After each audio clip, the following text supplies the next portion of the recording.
the sharing of the responsibilities. Anyway, it's such a pleasure to have a panel on South Asian work. I can't tell you. Those of us, and Bea knows this quite well, who do South Asia, India, whatever. We're used to being the token, a South Asianist, and so it's wonderful not to be the only person who knows where, Sri Lanka and India are. So it's such a pleasure. So let me first introduce Rohit Dasgupta. Mr. Dasgupta is a lecturer at the Winchester School of the Arts and is finishing his PhD on digital queer spaces at University of the Arts in London. So please join me in welcoming Mr. Dasgupta to hear his paper on virtual intimacies on digital queer platform, Notes from India.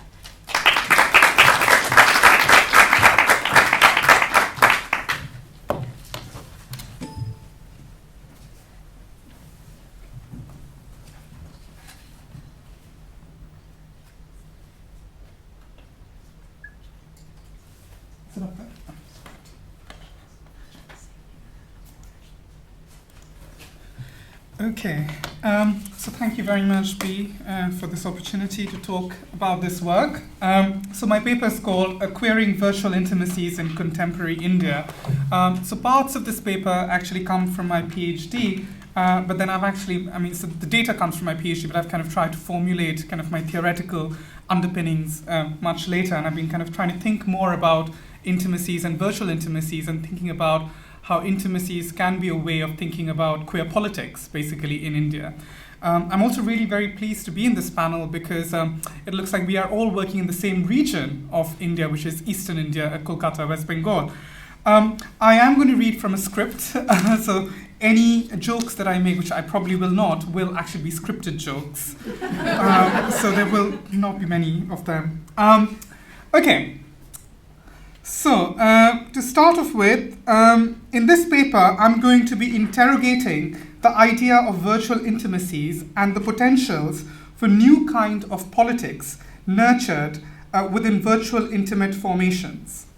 Social networking sites and new media technologies have created opportunities for young men in India to establish intimate connections. In this paper, I present technologies of queer neoliberal subject formation within contemporary India. Recent sexuality politics in India foregrounds the right to privacy and the right to express romantic love as hallmarks for the emergence of the modern homosexual subject. The discussions on public threads about the failure to achieve romantic love, dating, and sex creates an intimate bond which is neither public nor private. I argue that the intimate bonds forged by queer men on virtual sites such as Planet Romeo, and that's my main area which I'm looking at, exceeds the juridico-political dimensions of sexuality politics in India.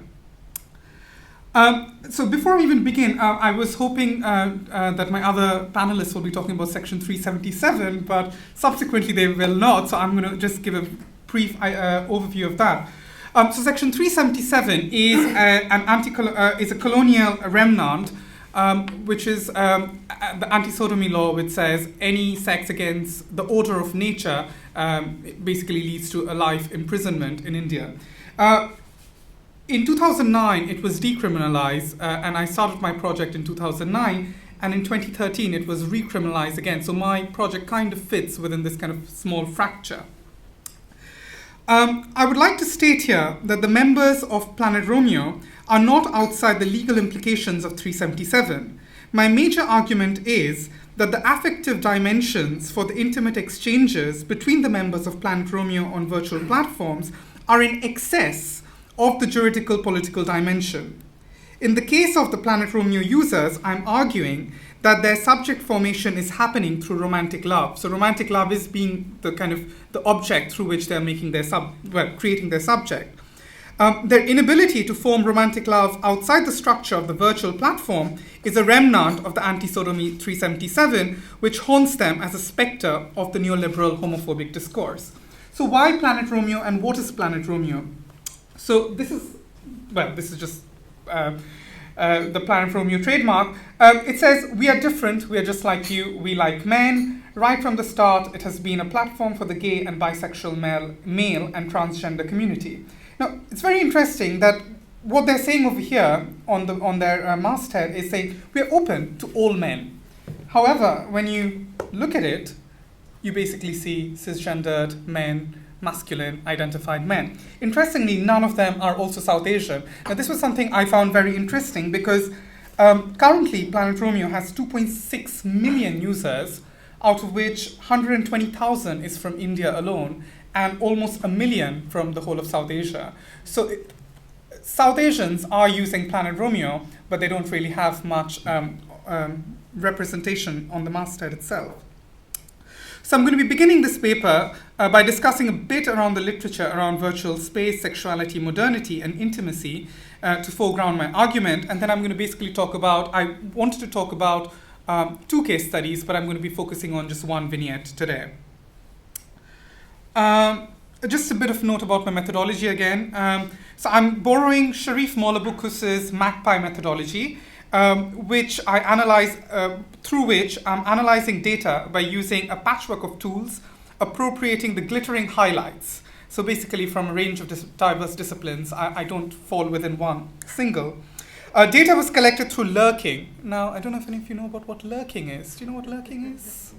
Okay, so lurking basically meant I went into these forums, I went into these chat rooms, and I made my presence felt, but I did not actually take part in it. So I was kind of lurking, just being over there and getting the data. But then they knew I was there. And I probably wouldn't need to tell them that I was there, but my ethics committee made me say that. So again, I was methodologically bound. So it's a method by which I would join online groups and forums observing, but seldom participating in the communication. In addition, data was also collected through participant observation, informal interactions, as well as semi-structured interviews, emails, instant chat, and so on. All names that I'm going to use have all been anonymized, or pseudonyms have been given, and I've tried to create the closest pseudonym possible, so with some of the handles that I talk about from Planet Romeo. So just a bit about the literature now. Social networking, where am I? Okay. Internet hookup sites, social networking sites such as Facebook, and new media technologies such as WhatsApp, Viber, and Grindr are allowing for the creation of virtual platforms connecting people across diverse geographic locales. The screen-to-body interface creates an intimate loop within which diverse social actors are tethered through the internet. The use of digital technologies in order to communicate innermost details creates virtual intimacies. Intimacy, according to Shaka McLaughlin, describes a feeling of connection or a sense of belonging, embodied and carnal sensuality, that is sex, that which is most inward or inmost to one's own personhood. Intimacy is also a vast assemblage of ideologies, institutional sites, and diverse sets of material and semiotic practices that exert normative pressures on large and small bodies, lives, and worlds. Adi Kunzman has written that there is increasingly a need to think about feelings, technologies, and politics together through each other. Digital technologies are changing the way in which we connect with others, our sense of belonging, experience of love, and sexuality. These intersections are productively and creatively read by me. Sarah Ahmed points out that texts have emotionality. She argues that text uses a variety of metaphors and allusions to generate affect. In addition to this, she contends that words generate meaning because of their history and context. This becomes a useful tool in understanding new media texts and the online interactions that is taking place in spaces such as this one. I'm not going to go into Anthony Giddens, too much of that. Recent literature on intimacy and virtual space centralizes questions of sexual identity and sexual acts between men, while theorizing intimacies forged on cyberspace. Elaborating the use of virtual chat rooms by queer women, Joana Maria Rodriguez argues cyberspace can resonate interpersonal intimacy, and writing about such intimacies is a form of performance. Rodriguez situates her mundane professional communications and sexual chats online as a form of intimacy forged within a rhizomatic space. Rodriguez's rhizomatic mapping of her intimate exchanges on cyberspace allow for a transnational understanding of virtual intimacies. The intimate actions are real as well as unreal. often projected on a screen, rendering a virtual dimension of the author's interiorities. Similarly, Shaka McLaughlin argues his own position as a gay man of color informs the way he navigates and understands the politics and possibilities of intimacy on the cyberspace. He argues that the fluidity of the cyberspace and the intimate possibilities that it affords has been punctured by corporeality. Particularities, such as race and class, have been an obvious impact on the possibilities that this space can afford. So again, I don't want to think of this as this kind of a utopic space for all sorts of intimacies to happen. We also need to think about what role does your class, your race also play over here. Cyberspace has had a significant impact on the queer community in India. It provides a platform for virtual activism, challenging media and political discourses on queer identity, to providing a social space for interaction and dialogue. It has been instrumental in the growth of the marginalized queer community in the country. It remains a virtual space for most authors, allowing for the formation of intimacies within which bodies and pleasures of all those involved remain implicated. However, most of the literature about virtual intimacies elaborates truth-telling techniques within the intimate exchanges, which allow for the sedimentation of queer identities and activism. The discussions related to virtual spaces and sexuality politics connect the formation of sexual identities with the emergence of rights activism, and I want to kind of move beyond that. I present the intimate exchanges of queer-identified men in present-day Kolkata, India, in order to argue virtual intimacies as modalities for creating a different kind of sexual space. Multiple formations of images and words related to bodily sensations allow for the formation of intimate subjects on virtual spaces. The connections forged are virtual and real, bearing potentials for a new kind of body politics. When talking of queerness and intimacies, one needs to talk about kinship and friendship. Most of you will know Kath Weston's work over here. Weston's study found the chosen family of friends created by queer people are not simply compensating for the absence of biological families, but it's actually going beyond that. Same-sex friendship in India is also a staple component of Indian popular culture. So, especially within Bollywood, where we see dosti and yarana, which are like these Hindi terms for friendship, are celebrated even at the expense of heterosexual love. So again, it's been intimacy, and same-sex intimacy has been a very staple component throughout. I'm defining intimacy in this paper as an assemblage of bodies, feelings, and connections mediated through new media technologies. I'm sketching a shifting virtual world where the screen-body interactions between my research participants and the sites they navigate twist the public dimensions of cyberspace. Through a close reading of their stories, they demonstrate how queer lives are intimately intertwined and informed by new media technologies, and thus bearing this new kind of politics. So the first story, well, the only story actually, I'm going to be telling is someone called Shumit. Shumit is a 35-year-old man living in Kolkata.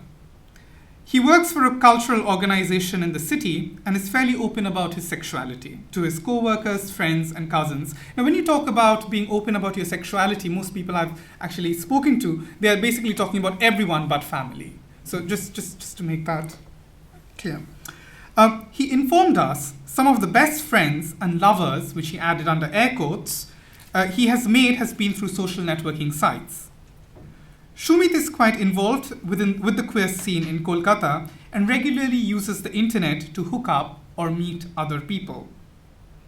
Like many other queer men, he was searching for intimacy and companionship and hoped the internet would provide him with potential intimate connections. So he says, I met Rohan on PR, so PR is Planet Romeo, 2 years ago. We met on a forum thread where we were discussing what kind of queer films should be made. We hit off instantly.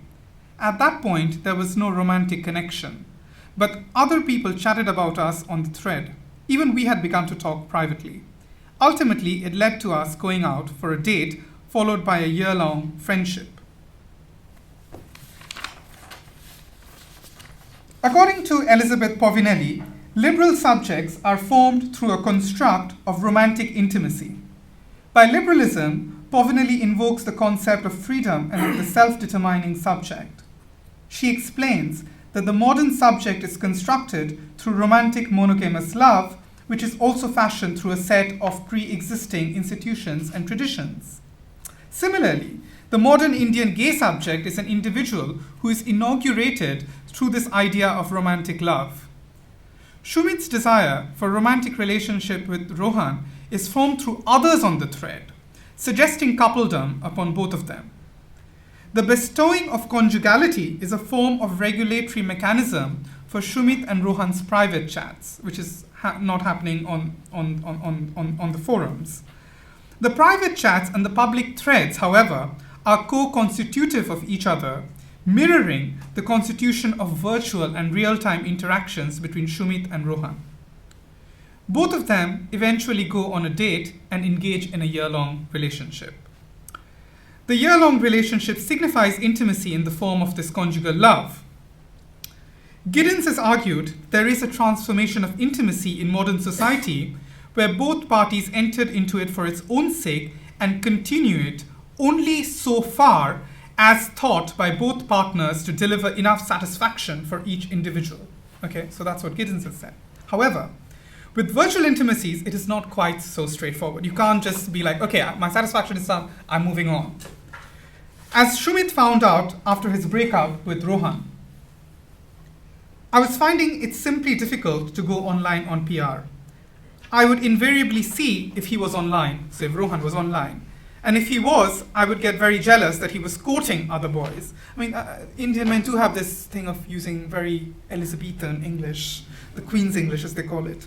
PR also has a footprint stamp, so if I visited his profile, I knew he would see me, and I would wait to see if he visited my profile as well. Unfortunately, he never did, and this made it even more unbearable for me. Researchers such as Christopher Pullin, Sharif Molobukus have demonstrated that the proliferation of new media is more than just contiguous to our physical identity. What Shumit's statement demonstrates is how he used new media to connect to a broken past, and how the very textual and visual presence of his former partner created this digital memory. One of the ways in which Shumit tried to cope with the ending of his relationship was by narrating this story over and over again. He blogged about it, as well as alluded to it in some of his thread discussions on the digital platform. Despite the fact that these were often disguised, so he wouldn't actually say, "Oh, I'm mourning Rohan." He would just kind of, these would be like, like we use Facebook. We have these kind of very esoteric status messages. Well, of course, we are talking about a lover, and other people would kind of know who they were talking about. So I guess it's also over here, thinking about how messages are coded in a certain way, which are only intelligible to certain people. So maybe, people who know you, but also people who might be from the same sexuality who would understand that kind of language that you're using. So despite the fact that these were often disguised as general thoughts, it was not difficult for close friends to realize he was writing about his failed relationship. This act of self-narration is an emotional and intimate process of reflexivity. It is a complex interplay between the personal narrative and the social space where it is being narrated. The affective nature of this emotion is both at high risk for the sensitive nature of the information, and has the potential for unexpected encounters. Now, what are these? Public queer spaces in Kolkata, as my research indicates, are transitory and changing, so they don't quite stay the same, and I'm going to hope that you're going to maybe pick up on some of that. Spaces like Minto Park or the lake in Kolkata have always been kind of cruising grounds, but over the years it has changed. Some of them don't exist, and most people kind of refer to queer spaces in India or in Kolkata, where I did my ethnography, as very transient. They call it a highway stop. You just pass it by, it doesn't stay there. These are vulnerable to change and are at a constant risk of ceasing to exist, but even more importantly, these spaces are guarded socially. For Shumit, despite his urban middle-class background, opening up emotionally on such a space was unthinkable, so he actually told me that. The queer cyberspace allows a public site, such as the internet, to be co-opted. Similar to the physical space, it doubles up as an erotically charged zone of the private as well as the cognitive, understanding of this space as home or community. This is not about claiming territory, but rather identifying new possibilities out of that existing space. The first time Shumit wrote about his relationship ending, he was chastised by a few people on the thread, and I quote, for bearing his personal life on a public platform. But there was also an equal number of sympathetic responses. I mean, the names were a bit more exciting, but I had to change them, and so they're not as exciting. So Go_2 says, "This is the story of our life, cheating boyfriends and hostile city." And I just want you to kind of remember the first quote, actually, that Go_2 says. Rajin says, "My sympathies, you are strong and will recover." And Kulfi says, "I'm not sure why you would share these details here, but if it helps, I am in a similar situation." These three responses are symptomatic of the discursive potential of companionship on the cyberspace, which is offering Shumit an intimate and supportive environment. These companions and supporters could be anyone, from someone who's geographically distant or someone living quite close by. Shumit did not know any of these three people personally, but he had spoken to one of them on Planet Romeo before. Shumit's experience has been an illuminating process for him. He explains, "I never knew that there could be strangers who would be there to give me emotional support, especially with no sexual intentions. My parents realized I was being slightly off for a few weeks, but I could not explain to them I had just broken off with my boyfriend. Again, it was the same space where I met Rohan that helped me heal some of my wounds." It is worth noting that the affective charge of the conversations Shumit had with users on the forum provided him with an intimate space of comfort. His inability to articulate his emotions to his family, which is the microcosm around which social lives in India revolve, makes the digital queer space the only venue where he can seek acceptance and emotional support. Shumit's expression of intimacy on Planet Romeo mirrors the ways in which this dependency, exchange, and attachment plays a central part within queer kinship attachments. The idea of romantic love operates as a haunting. His failure to achieve romantic love resonates with the comments made by the other users. So going back to Go2 and Kulfi, they both acknowledge they are in similar positions. Further, Go2 says, "This is the story of our lives." The R over here signifies a kind of hailing, presupposing Shumit himself and other users on the thread all share a similar subject position. The hailing centralizes the cheating boyfriend and the hostile city as a kind of injury around which the modern gay male subject position is articulated. The shared intimacy on Planet Romeo allows each of the users to mourn their injuries and form affective bonds with each other.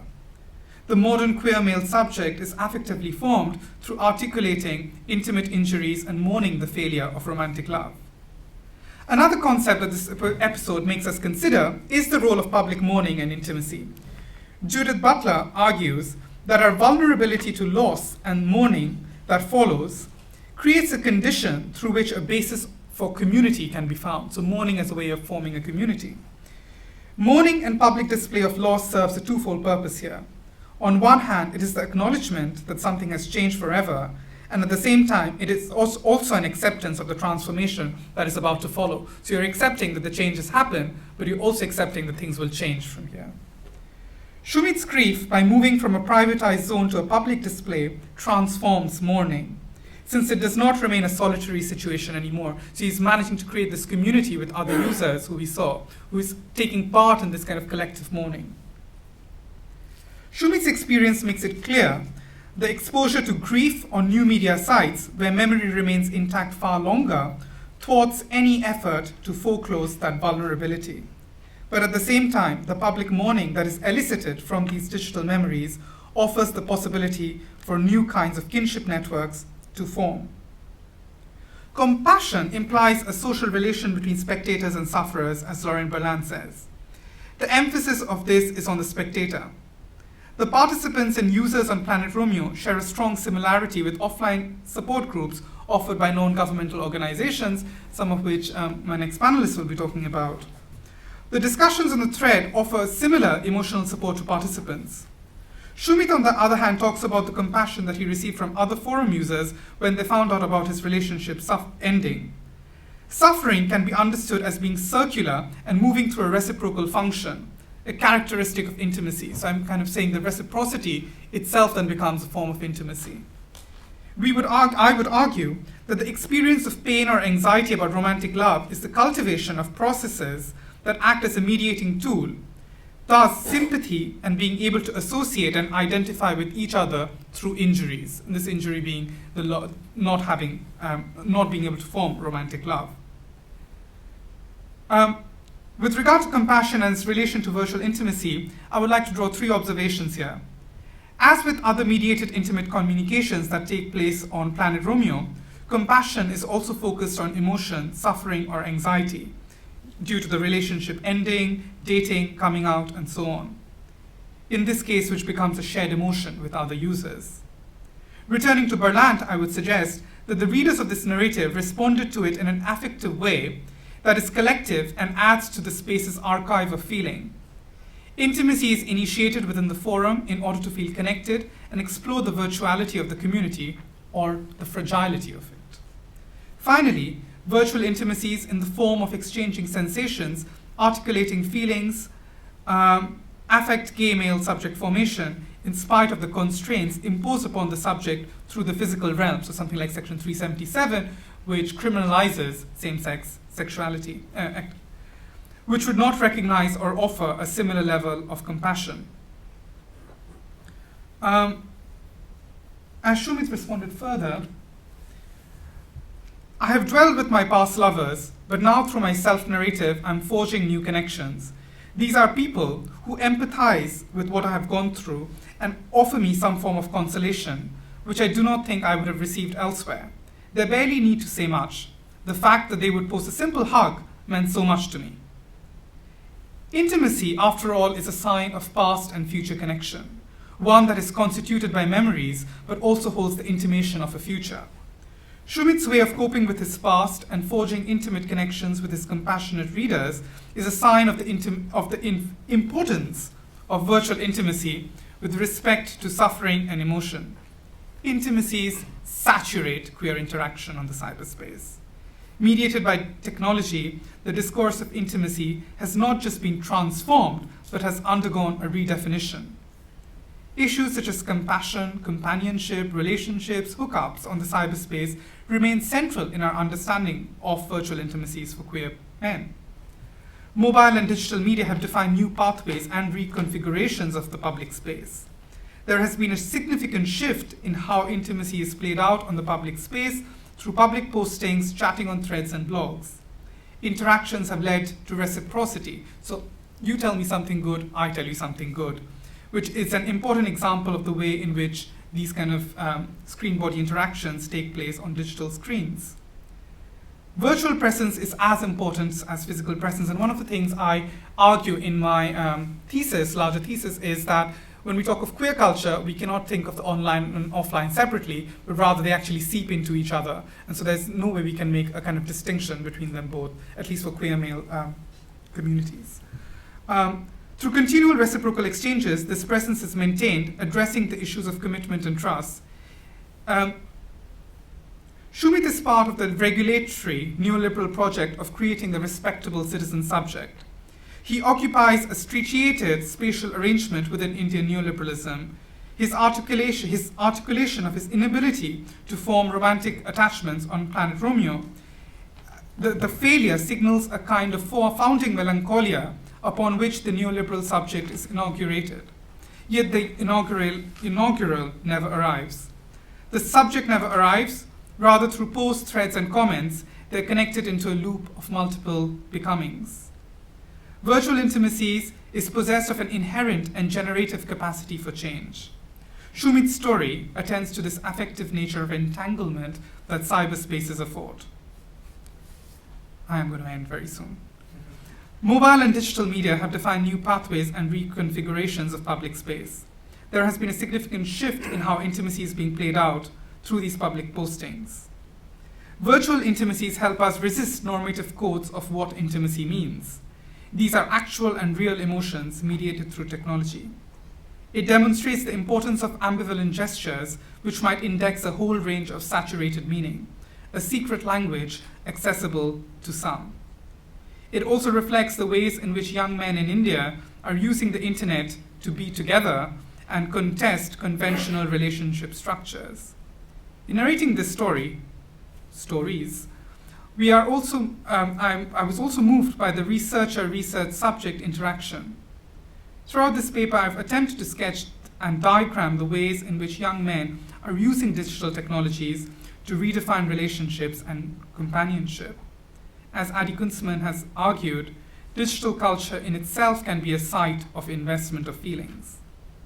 The investment of feelings allow for the formation of rhizomatic chain of words, emoticons, screen body interactions. They exemplify the promise of digital culture in creating and reinstating a textual visual language of intimacy, one which holds potentials to cut through notions of romantic love and entrepreneurial success, both of which serves as hallmarks of modernity.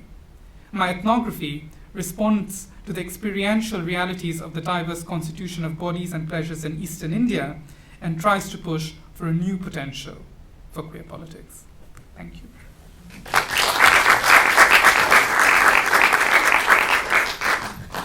We have time for questions.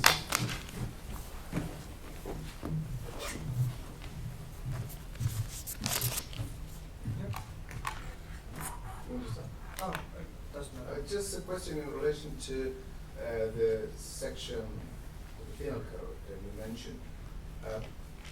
What is the level of enforcement of those provisions, or is it just a dead letter on the penal code that never really enforced? Well, okay, so this is very interesting because when the penal code was instituted in 1835 actually, till 2009, there had only been 200 cases. So this is like we're talking about 200 years. But ever since, and because people didn't even know about the about Section 377, so there was a lot of argument against a lot of queer activists from certain queer quarters saying, what you're doing is actually you are, or rather getting rid of the code, or by highlighting the code, you're only making things difficult for people of a certain lower social class. So people who are going to get these rights, and the whole thing was about the right to privacy. And privacy and private space, as we understand, is a very class concept. So what they were saying was by trying to fight Section 377, you're only creating rights for people of a certain class. So there was a lot of backlash against it from Hijras and Kotis, so kind of subaltern queer identities. But since 2013 till now, there have been more than 200 cases. So within 2 years, you've actually got the same number of cases that we've had for the last 200 years. So it has been a mechanism for harassing people, especially people from lower communities and low classes. Yeah, I guess to say it also is they are not actually. The code says very clearly it's about sex. Right? It's against carnal intercourse, against the order of nature. So to prove it is actually quite difficult. It's not that easy unless you're having sex in front of the policeman. They can't actually take you to jail. But it is used as a code of harassment. So more than people actually being penalized for it, they're harassed through it. Is it defined as male-to-male intercourse or also male-to-female? It's actually, it's ambiguous. It just says carnal intercourse against the order of nature. So yeah, but it's used almost exclusively against queer men. Yeah. But it could. You were well, I think we're really interested because we organize the stage on the global local, and I think both aspects were really interesting in your paper. My question is probably towards language and the politics of language, because your ethnography has been done in Bengal. So these people, were they chatting in English, in Bonglish, or in Bengali? And I would love to hear more how you tie in the global and the theory with the local. Mm-hmm. So what the specifics there are in, let's say, queering Bengali digital spaces as opposed to European American or even Southern Indian or Hindi dominated or Hinglish dominated. Mm-hmm. So I would really be interested. Yeah. Okay. So there's two bits to it. Yes. So I'll respond to the language bit first. These spaces are very class spaces. Right. And as as kind of South Asianists, the ability to speak English tells you that you're coming from a certain class, a certain background. Now, I didn't have some slides up here, but I actually have loads of slides which say very clearly, if you cannot speak English, stay away from my profile. Speak the Queen's English or get out. So these are very, very symptomatic of the ways in which these profiles are created. So the ability to speak English becomes very, very important on these spaces. If you cannot speak English, it means you're coming from a certain class. I'm not interested in you. So desire is also being rooted through class and language being a marker of what class you're coming from. About the global and the local thing, what's very interesting is, till pre-2009, queer activism and queer representation within Kolkata, especially within West Bengal, has very much been about gender non-conforming bodies. So you had a lot of hijras, Koti men walking in the streets, and that was really the only image you got to see, right? Since 2009, especially since the decriminalization, you had a lot more gender conforming, so a lot of gay men actually coming and walking in the marches. And this has caused a lot of problem again. So what's again happening over here is there is a very growing sense of effeminophobia against queer people who do not conform to certain gender constructs. So much so that in 2013 there had to be 2 pride marches in Kolkata, one for the Koti and Hijra men and one for the gay men, because they said, we would not walk. Or actually, sorry, it was the other way around. They said, I would not walk with the gay men. Unlike in New Delhi and Mumbai, which again is much more cosmopolitan, and over there also you kind of see a lot of rich men, boys, and conforming men walking. Kolkata has always been much more mixed in that sense. But I think, again, I don't want to blame it all on globalization, but I think there is a kind of a global queering that is happening, which is telling you what the gay man needs to look like. You know, you need to have that masculine body, you need to look like this, and I think people are emulating that a lot, and I think those kind of ideas have very much seeped into people, or kind of respondents I've spoken to. I mean, another thing, just going back into the kind of the class bit, was Grindr. When I did my ethnography in 2012, the first time I went into New Delhi, no one in Kolkata had Grindr at that time. In New Delhi, basically, there were a few pockets where you had people who were using Grindr, and I asked someone, what do you prefer? Do you prefer Grindr? Do you prefer Plank Romeo? And they said, I prefer Grindr. And I said, why? And he said, it keeps the riffraffs away. It was very much to do with that. It keeps the riffraffs away. Riffraff as in, other classes away. And this was again very much to do with technology, because to have Grindr, you needed to have an iPhone at that time, and not everyone could afford that. And also the language was English, unlike a space like Planet Romeo, which allowed for a far more intermingling. One more question? Sorry. Sorry, can I, yeah. Yeah, sorry, thank you. I don't know, is there anybody else who's putting in? Thinking about globalisation, I come from a sort of a different background. I'm sort of interested in the history of sexualities, and for me the whole thing, as I was saying to be, I'm trying to look at what the queer theory's done for, what the word queer has done for queer theory. I'm looking at sort of perversion and reclaiming the word perversion, because in history it was against normal, and as far as I'm concerned it's great not to be in that category, so it's perverted as in not normal. And I'm thinking how the whole thing about globalisation, in that field of my work from history, I've been looking at very slightly about India, and I confess a lot of ignorance here, so bear with me. But my understanding of the history of sexuality, there's like the Natch girls that were very often same-sex desire, and it was acceptable in Mughal courts, and they knew that. They knew that there was sort of lesbianism going on between the Natch girls. There's also obviously the hijab. And the Section 377 obviously came from the colonisation from Britain. And I'm wondering, because I followed with interest what was happening in India with the introduction of the change in 2009. So there's been a history of great fluidity of sexualities, even in the myths the list of the gods. They're continually changing their sexuality. And there's a great acceptance of that fluidity in Indian history, from what I understand.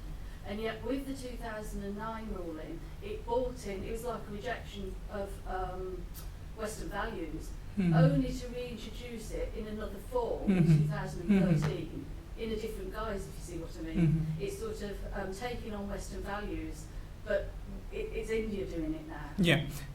No, You're absolutely right, because if you think about it, so actually I was wrong, the Section 377 was constituted in 1860 by the same person, Lord Macaulay, who also gave us English language in 1835 through the Minute on Education. So again, there is a connection there with language. You're absolutely right. So I mean, if you think, I'm presuming you might have read Ruth Vanita and Salim Kidwai's work on same-sex love in India, where they talk quite a bit about this kind of historical tradition that we've had. What's very interesting was, there's a very, very fantastic comment by Surgeon Major Hamilton, someone like that, who wrote that our Englishmen. So we had.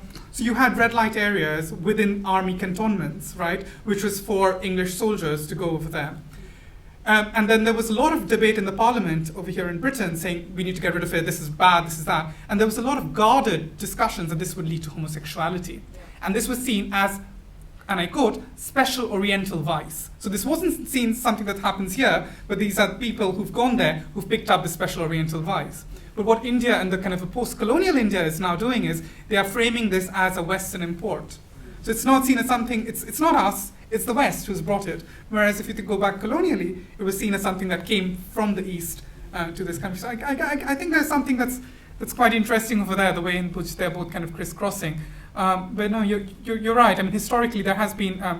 I mean, again, I think one of the things that Ruth Vanita and Kidwai does, and I love Ruth, is I think they do kind of essentialize it a little bit, though they don't quite say it like, oh, it was a golden age for homosexuality. But I mean, it wasn't all that. You also had Manusmriti, which was very much, it had kind of very strict things about what you to do if you're a gay man. I think you had to embrace a hot thing and walk until you fall off dead. So it's not as simple, but also like within kind of, and I think this is something people don't talk about, was the cosmopolitan nature of Islam in India, because that really pushed it in fabulous and fantastic ways through the kind of the ghazals and the poetry, and was again in 1860-ish when there were two Urdu poets who were kind of made as custodians, again by the British government at that time, who were told that you need to get rid of any kind of homoerotic imagery in your poems. And so again there is a lot. Again, I don't want to blame everything on colonialism, but I think we need to kind of think of it a bit more. There is a point you make there very explicitly, that the penal codes were a social experiment of the British government and the whole empire to see whether it could actually be placed here in England, which it never happened. We kept the common law in criminal law as the main source, and only source of law. Not only, but main source of criminal law.